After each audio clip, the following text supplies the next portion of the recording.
got to pay it back. But once you do start paying it back, you start knowing it's like, man, I got to pay it back double to triple amount of time than I spent in the school.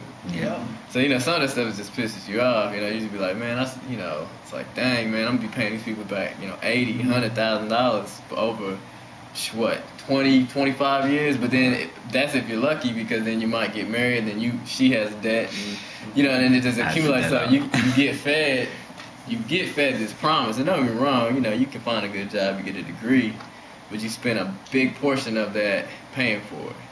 And ain't nothing free, so it's not one of these like complaints like, man, hey, but that's the system. But see, that's when you start understanding, like, man, this whole time I'm going through school and fun is not necessarily fulfillment. And it's like fun could make you happy. So you're looking for a fun life. That's what I'm saying. So when you get out and you're like, I can have my own things, car and stuff like that.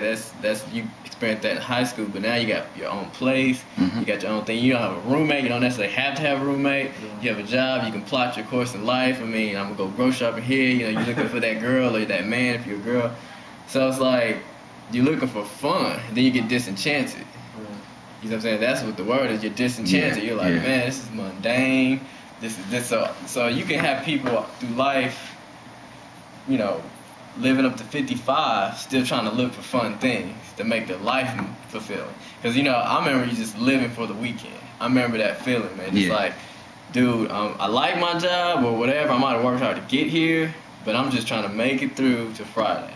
And that's the only reason why hip-hop and all that's big now is because you want to, even in the 70s, sweat your pain away. So you go to the party, you get with a stranger, and you dance with your homies, and if you really analyze that, what are you doing? You're not doing anything. You're not progressing in life, but it's about hitting that trigger of like, man, I just need to feel like my life is worth something. I want fun. Yeah. You want to have fun. And fun has its place, but fun will never take you to the fulfillment of your life. So that's why you got people on drugs. That's why you got social drugs, and then you got those people that social drug users don't like, which are the addicts, but you are a social drug user yourself, so you're an addict. So you got splits in that too. So, but I'm saying you got drugs, you got music, you got all this, you tie together, and you say, hey, I got bad relationships, you know what I'm saying, but I'm functioning in this world. So if I come up to you and you be like, you're a young black man, you got yourself together, that's because you have fun and you can take care of your responsibility. But then eventually, you know what I'm saying, that stuff eats you up, and then you can't handle it no more, so somehow you overflow somehow, and then that imperfection starts to show more and more. All the famous people in the world is a testimony to that, you know what I'm saying? Yeah, that's true. And all the young brothers out here playing, being athletes, there's a sense of pride in that I have, because just look at the Super Bowl. It just hit me out of nowhere. I'm watching the Super Bowl, and all of a sudden somebody scores. It was Giants. And it's like, party like a rock star, party like starts coming on. You be like, man, I remember you couldn't even hear a hip hop song in the mall. You know what I'm saying? Even in the black stores, the Man Alive and the stores that try to sell urban clothes, you really couldn't hear too much authentic hip hop music. So there's a certain pride. Like, look, man, they playing Rockstar up in predominantly whites, bought out. Black people don't buy tickets too much to the Super Bowl. 90-something million people watch that. But look at what they playing, right? Because pretty much all the players pretty much black, but the audience. So there could be a sense of like, man, black people made it, but made it for what? For fun, but not to fulfillment. That's fun to see. That was fun. I was like, shoot, that's fun, man. But I didn't, that don't mean nothing when it comes down to, okay, then you look at the after stories of all the NFL people that do present the Lombardi, Sure. They present it, and then you look at their story and they're like, yeah, NFL, they won't give me money for my health. I had 18 surgeries on my leg. I got this, and then they have and then you got this other guy who's supposed to be you probably would know everybody's name. But these guys are from like the 70s, 80s and stuff. So I don't know who these guys are. But this is a white dude. He's a defensive tackle. He was like feared or whatever. He played for the Bears, I think.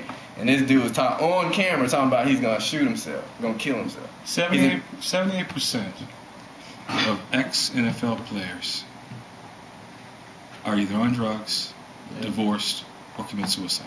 Yep. 78%. Yep.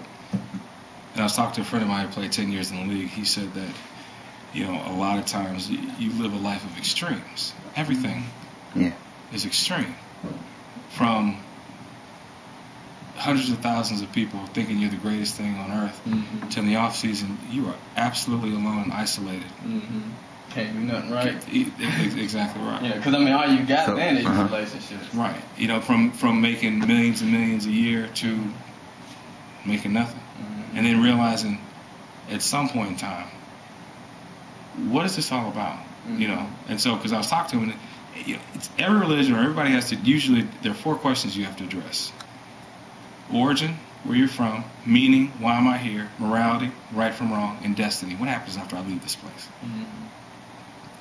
And so, you know, as I sit here and try to evaluate my own existence, I turned 39 Thursday. I remember my mom telling me a story. When she was pregnant with me, there were 2 tumors on the inside of her, the size of grapefruit. They were growing at twice the rate I was growing. And the doctor told her, well, listen, you know, Miss Saul, we could take the tumors because my mom was sick every week, but we'll have to take the child too. And my mother, every 2 weeks, like clockwork, would tell my dad, don't you sign anything that's going to let them take my child from me. So she was willing to sacrifice and endure the pain, the sickness, the throwing up, all that, to carry me to term. And when I was a C-section, they took me out. They cut the tumors open, they were all rotted out. And so, you know, I came here owing. That's an interesting concept, isn't it? The Bible says, right?